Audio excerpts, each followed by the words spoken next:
자, 오늘은 성탄절 후 두 번째 주일입니다. 묵상기도 하심으로 하나님께 경건하게 예배를 드리도록 하겠습니다. 오늘 봉독할 하나님 말씀은 창세기 50장 15절로 21절 말씀입니다. 구약 81쪽입니다. 찾으신 줄로 알고 봉독하겠습니다.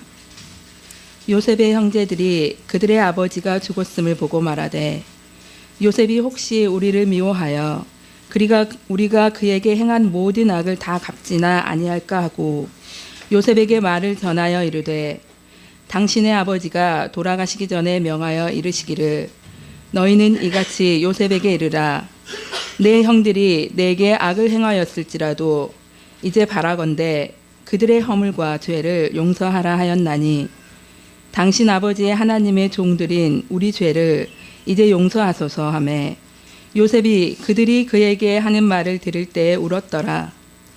그의 형들이 또 친히 와서 요셉이 앞에 엎드려 이르되 우리는 당신의 종들이니이다. 요셉이 그들에게 이르되 두려워하지 마소서 내가 하나님을 대신하리이까 당신들은 나를 해하려 하였으나 하나님은 그것을 선으로 바꾸사 오늘과 같이 많은 백성의 생명을 구원하게 하시려 하셨나니 당신들은 두려워하지 마소서 내가 당신들과 당신들의 자녀를 기르리이다 하고 그들을 간곡한 말로 위로하였더라.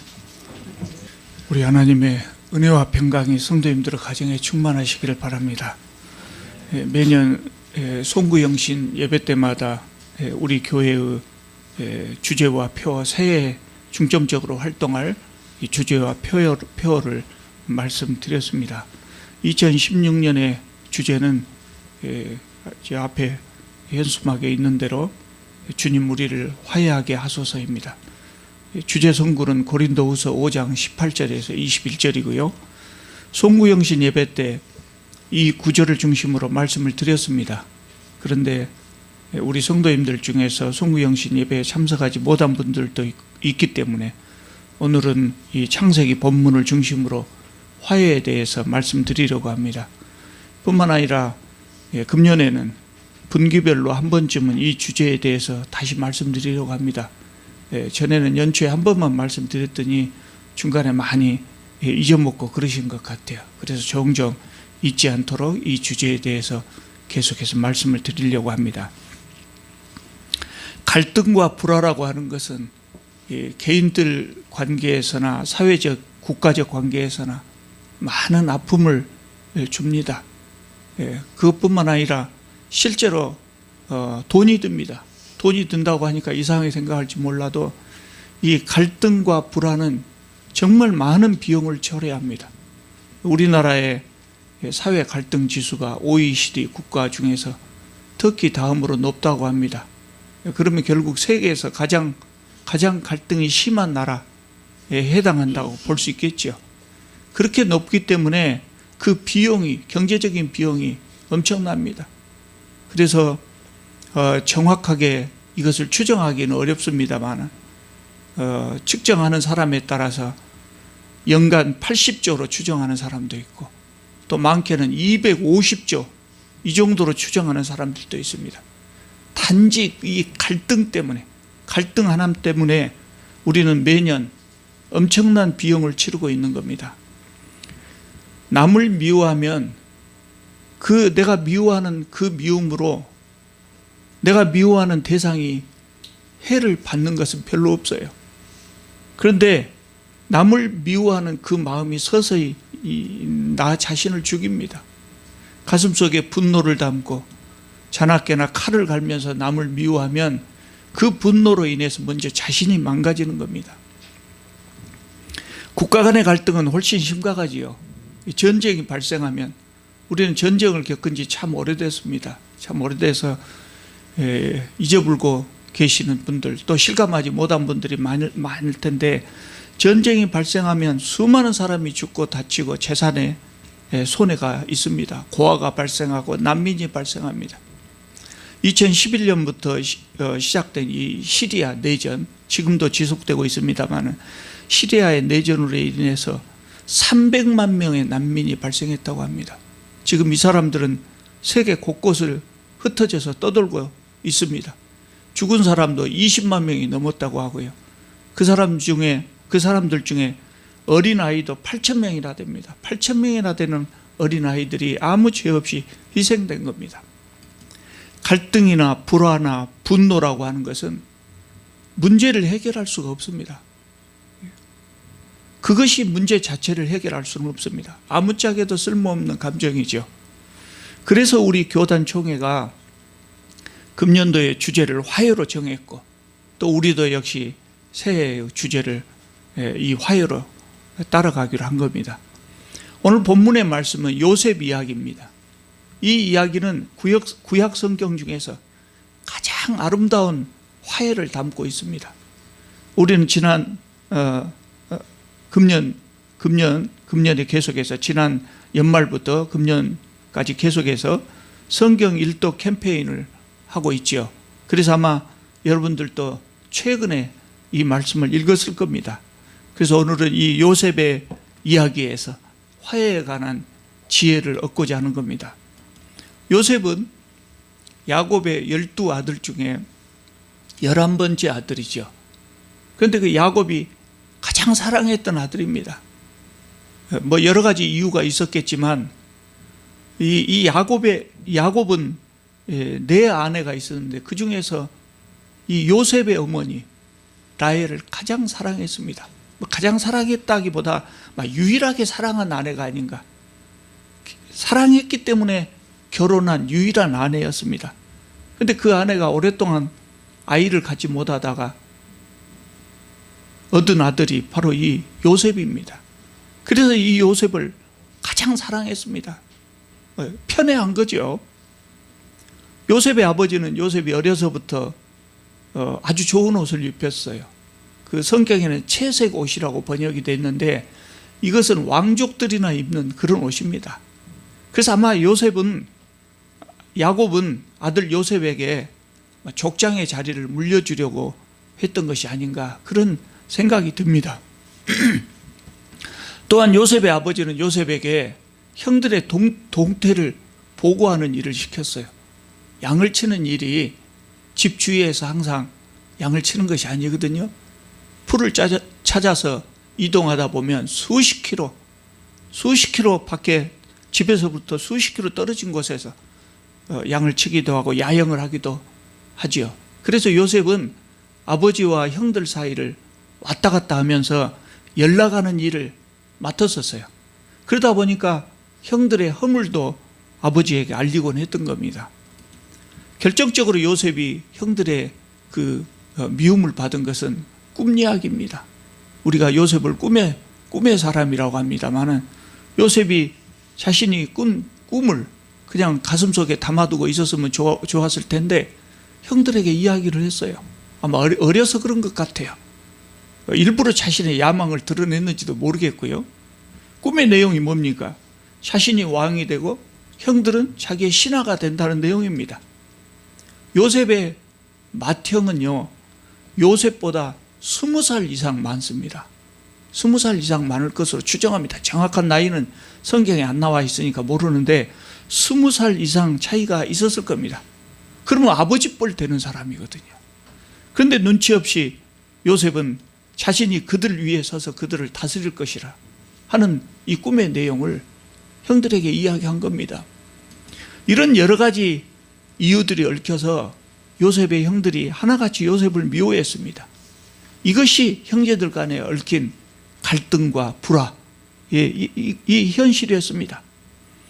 이때 이 갈등을 어떻게든지 풀었다면 이 가정이 불행한 일을 겪지 않았을 겁니다. 그런데 불행하게도 이 화해를 이루지 못했거든요. 요셉은 어렸기 때문에 이 갈등을 해결하려고 하는 생각도 하지 못했고 오히려 갈등을 유발을 시켰을 수도 있어요. 그렇다면 아버지가 이 갈등을 해결하려고 하는 노력을 했어야 합니다. 그러나 성경을 보면 아버지 야곱은 이 형제 간의 갈등을 인식조차 못한 것처럼 보입니다. 사실 어쨌는지 모르지만 하여튼 성경에 나온 것으로는 야곱은 형제들 간의 갈등을 인식조차 하지 못한 것처럼 보입니다. 그래서 야곱은 많은 고통을 겪었습니다. 야곱 스스로가 아들들의 갈등을 일으키는 원인을 제공했지만 그것을 바라보지 못하고 해결하려고 하는 노력도 하지 못합니다. 그래서 자식 잃은 고통을 당할 수밖에 없었어요.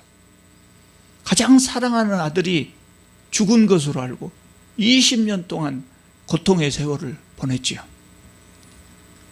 요셉의 형들은 이 갈등과 불화를 어떻게 해결하려고 합니까? 보복으로 해결하려고 했어요. 보복. 그래서 그들이 집에서 멀리 떨어진 곳에서 양을 치고 있을 때 요셉이 그것을 찾아오지 않습니까? 멀리서 요셉이 오는 것을 보고 죽이기로 작정을 합니다. 37장 20절을 보면 이렇게 이야기합니다. 자, 그를 죽여 한 구덩이에 던지고 우리가 말하기를, 아버지에게 그렇게 말한다는 거죠. 악한 짐승이 그를 잡아먹었다 하자. 이렇게 모의를 합니다. 죽이지는 않습니다. 장남 르우벤하고 넷째 아들 유다가 중재를 해서 죽이지는 않지만 상인들에게, 노예상들에게 이 동생을 팔아버립니다. 죽이는 것보다는 낫다고 생각했겠죠. 그러나 제가 생각할 때는 노예로 파는 것, 이것은 죽이는 것 못지않게 잔인하다고 저는 생각하거든요. 왜냐하면 이 노예로 사는 것은 평생 고통입니다. 죽는 것은 한순간이지만 노예로 사는 것은 평생 고통을 겪어야 하기 때문입니다. 아무리 밉다고 하더라도 친동생을 팔아 넘긴 행위는 비난을 받아야 마땅한 행위였겠죠. 그래서 이 형들은 훗날 그 죄의 대가를 철저하게 치릅니다. 요셉은 애굽에서 친위 대장의 노예로 팔려갔죠. 많은 고생을 했을 겁니다. 성경에는 요셉이 어떤 고생을 얼마만큼 했는가 그 심리적인 표현은 그렇게 많이 나오지 않습니다. 그러나 어린 나이에 10대입니다. 10대의 어린 나이에 종으로 팔려갔으니 그 고통이 얼마나 심했겠습니까? 예. 그러나 그걸 이겨내고 많은 고생 끝에 신임을 얻어서 그 집안의 총무가 됐다고 합니다. 그래서 이제 고생을 면하게 됐구나 이렇게 생각됐을 때 또 다른 고통이 찾아옵니다.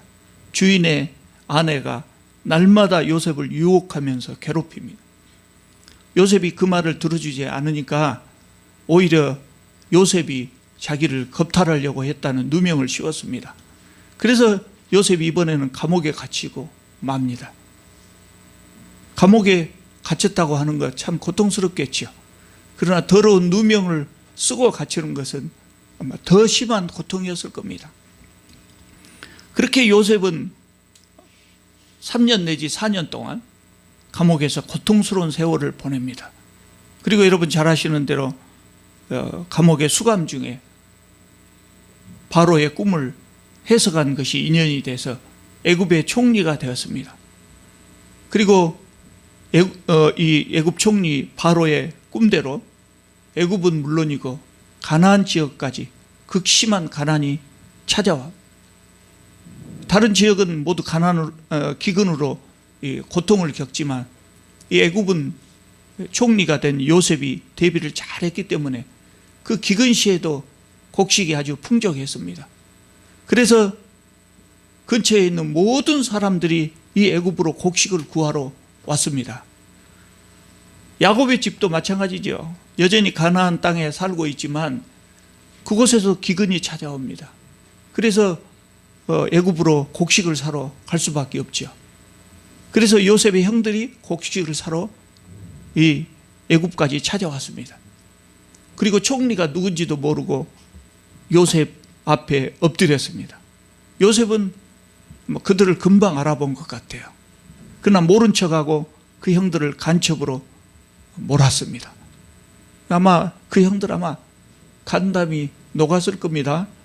간첩으로 몰리면 자신들이 죽을 뿐만 아니라 곡식을 사가지 못합니다.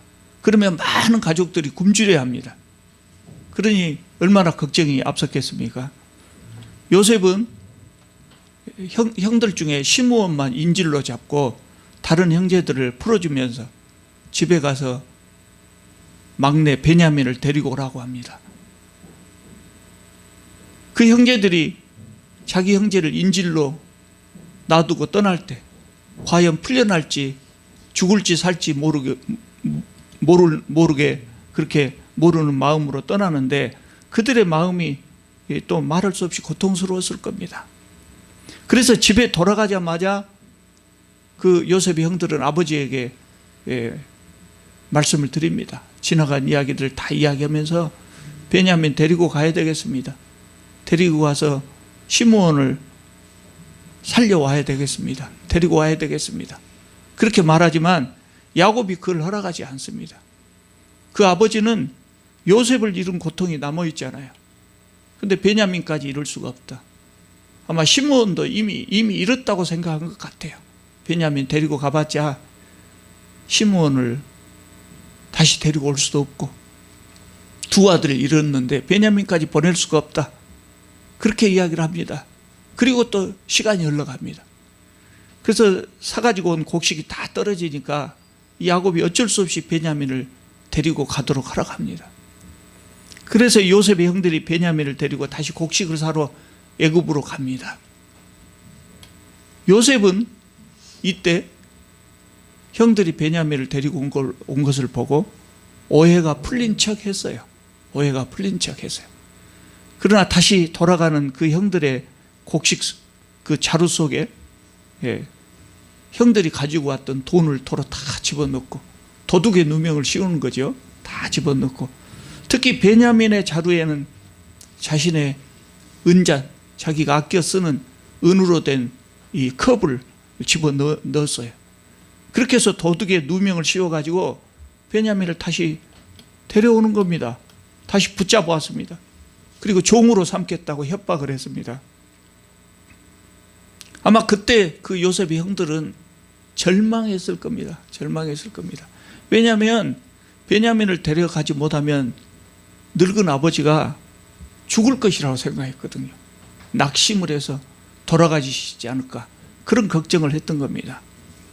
그래서 유다가 그 형들 중에 유다가 제가 종이 되겠습니다.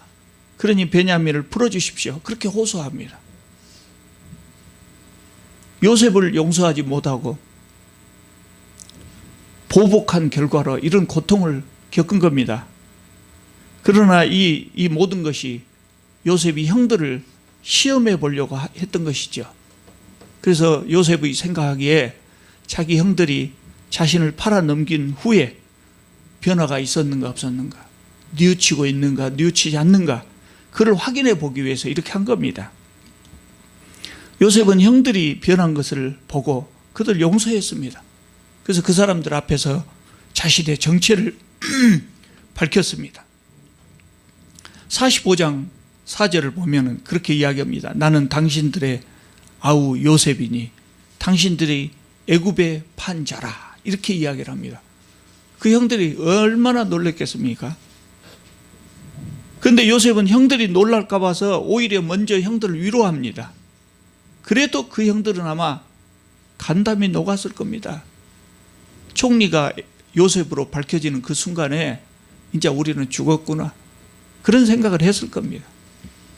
그리고 그로부터 17년 후에 애굽에 이주해서 계속해서 살았는데 그로부터 17년 후에 아버지가 죽습니다. 아버지 야곱이 죽습니다. 그러니까 요셉의 형들이 다시 요셉을 찾아옵니다. 오늘 본문의 내용이 그것입니다. 왜 찾아왔다고 합니까? 아버지가 살아계실 때는 아버지를 봐서 참았지만 이제는 아버지가 돌아가셨으니 우리에게 보복할지 모른다. 이 보복이 두려웠기 때문입니다. 그러니까 이 요셉의 형들은 요셉을 처음 만났을 때 그 충격을 받았어요. 그것도 고통이었지만 그 후로 애굽에서 사는 17년 동안 계속해서 전전긍긍하면서, 매일 전전긍긍하면서 그렇게 살았다는 겁니다. 그래서 요셉의 형들이 요셉을 찾아갔습니다. 뭐라고 합니까? 오늘 본문 16절을 보면 아버지가 돌아가시기 전에 총리님께 부탁하기를 형들의 허물과 죄를 용서하라, 그렇게 말씀하셨습니다. 우리를 용서해 주십시오. 아마 동생을 요셉이라 부르지도 못하고 아마 총리님 그랬을 겁니다. 그리고 요셉의 발 앞에 납작 엎드려 가지고 우리는 당신의 종입니다. 그렇게 이야기했습니다. 요셉의 형들은 요셉을 용서하지 못하고 팔아 넘겨버렸는데, 이렇게 팔아버리면 모든 문제가 해결될 것으로 생각했습니다. 아버지만 살짝 속이면 짐승에게 물려간 것 같습니다. 이렇게 속여버리면 모든 문제가 해결될 것으로 생각했습니다. 그러나 그 보복이 문제를 해결한 것이 아니고 더 큰 고통을 낳은 겁니다. 요셉이 형들과 화해하는 장면은 참으로 아름다운 장면입니다. 제가 지금까지 많은 영화나 드라마나 소설을 봤지만 이보다도 감동적인 장면은 별로 없었어요. 요셉이 처음으로 형들을 만나서 자기의 정체를 밝히면서 가장 먼저 했던 말이 형들을 위로하는 말입니다. 45장 5절을 보면 그렇게 나옵니다. 당신들이 나를 이곳에 팔았다고 근심하지 마소서, 한탄하지 마소서. 하나님이 큰 구원으로 당신들의 생명을 보존하고 당신들의 후손을 세상에 두시려고 나를 당신들보다 먼저 보내셨습니다. 그런즉 나를 이리로 보낸 이는 당신들이 아니요 하나님이십니다. 얼마나 멋진 말입니까? 이런 말은 요셉 외에 다른 사람이 하기 어렵습니다. 참 멋진 말입니다. 요셉은 피해자이지만, 형들에게 피해를 받았지만 오히려 형들을 위로했습니다. 또 아버지가 죽은 후에, 오늘 본문을 보면 아버지가 죽은 후에 형들이 요셉을 찾아와서 용서를 빌었을 때 또 뭐라고 대답합니까? 19절을 보면은요, 두려워하지 마소서, 내가 하나님을 대신하리이까. 당신들은 나를 해하려 하였으나 하나님은 그것을 선으로 바꾸사 오늘과 같이 많은 백성의 생명을 구원하게 하시려고 이렇게 하셨습니다. 당신들은 두려워하지 마소서, 내가 당신들과 당신들의 자녀를 기르리다, 이렇게 말합니다. 그리고 창세기 기자는 덧붙이기를 그렇게 간곡하게 위로했다고 표현하고 있습니다. 오히려 위로했다는 겁니다. 여러분, 요셉은 보통 사람이 아닌 것 같아요. 이런 걸 보면. 그러면 요셉이 과연 어떤 사람이기 때문에 이렇게 할 수 있었을까요? 무엇보다도 중요한 것은 요셉은 기본적으로 하나님과의 관계가 바르게 정립되어 있었던 사람입니다. 하나님과의 관계가 바르게 정립되어 있는 사람입니다. 무슨 이야기인가 하면, 세상 사람들이 아담이 하나님께 죄를 지은 이후로 세상 사람들은 하나님과 불화의 관계에 빠져 있습니다. 그래서 예수 그리스도를 믿음으로 우리는 하나님과 다시 화목하게 될 수 있지 않습니까? 요셉은 그 관계가 확실하게 바르게 회복되어 있는 사람이었다는 거지. 하나님께 은혜를 받은 사람이에요. 은혜를 받은 사람이에요. 하나님의 놀라운 용서를 받은 사람이에요. 그것을 알고 느끼고 체험한 사람이에요. 그래서 다른 사람을 용서할 수 있었던 겁니다. 39장을 보면은요, 39장 그 한 장 안에 하나님께서 요셉과 함께 하셨다는 그 표현이 네 차례나 반복되어 나옵니다. 그러니까 요셉은 하나님의 사람이었던 것이죠. 또 바로가 요셉을 불러가지고 네가 내 꿈을 해석할 수 있느냐 이렇게 물었을 때, 보통 사람들 같으면 자신 있게 내가 할 수 있습니다, 그랬을 겁니다. 그런데 요셉은 그렇게 말하지 않거든요. 내가 아니라 하나님께서 바로에게 편안한 대답을 하시리다.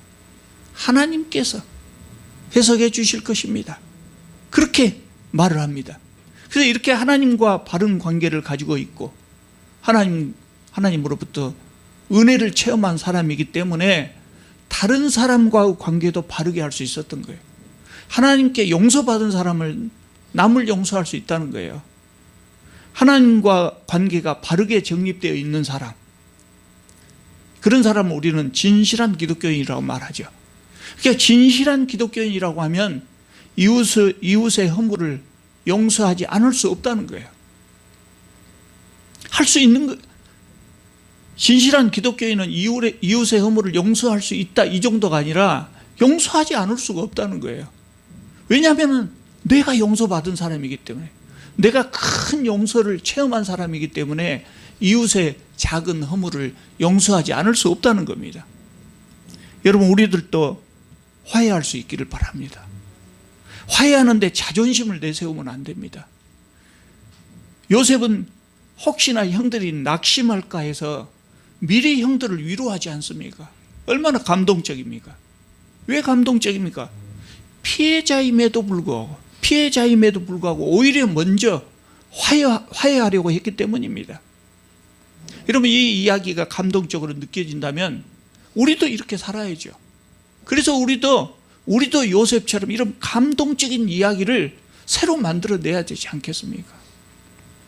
그래야 세상 사람들이 기독교를 보고 놀라지요. 더 중요한 것은 화해하기 전에 화해할 일을 만들지 않으면 더 좋습니다. 화해하는 거 사실 쉽지 않잖아요. 쉽지 않아요. 그래서 화해할 필요가 없도록 미리서 이웃을 향하여 쉽게 화내지 마시고 쉽게 다투지 마시고 인내하고 살 수 있기를 바랍니다. 억울해도 참읍시다. 저도 화 잘 냅니다. 저도 가만히 생각해 보면요, 제 마음속에 욱하고 올라온 그런 것들이 상당히 있는 것 같아요. 저도 같이 노력하겠습니다.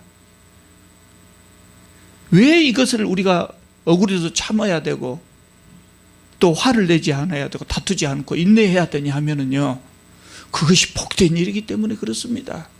화를 내야만 시원할 것 같지만 그렇지 않습니다. 참고 인내한 것이, 그것이 복된 일입니다.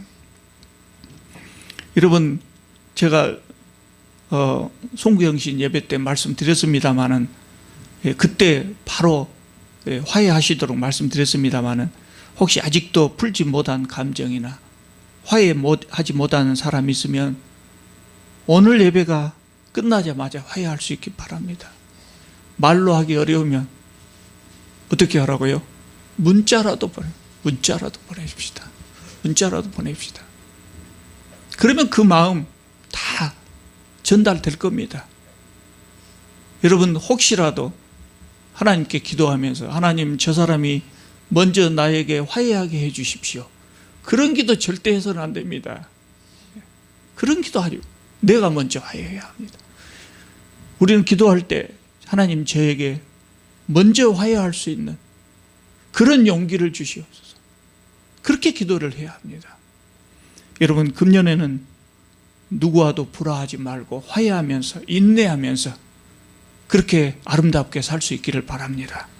기도하겠습니다.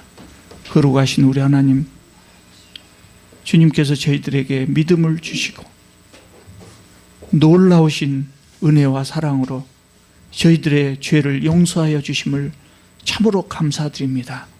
주님, 저희들이 은혜 받은 자들이오니 저희들도 우리 형제들의, 이웃들의 허물을 용서하고 이해하고 인내하고 그렇게 살아갈 수 있게 하여 주시옵소서. 온전히 주님의 모습을 닮아서 나보다 남을 낮게 여기는, 존중하는 그런 마음을 갖고 금년 1년을 화해하고 인내하면서 살아갈 수 있게 하여 주시옵소서. 예수님의 이름으로 기도하옵나이다. 아멘.